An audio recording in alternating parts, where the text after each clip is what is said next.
At dahil nga kadayawan, nagpunta kami dito sa Magsaysay Park.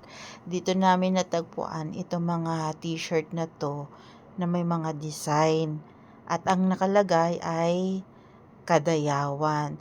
Kaya kami naman yung beshi ko, ayan, nagpili kami ng mga design at bumili rin siyempre kami ng marami. Siyempre meron din ang beshi Gabriel ko ng t-shirt, binili ko siya. Ang gaganda talaga, nakakatuwa. Maaga nga pala silang nag-uumpisang magtinda dito sa Magsaysay Park hanggang katapusan ng August. Nag-start pala sila ng August 7 hanggang katapusan ng August. Yun.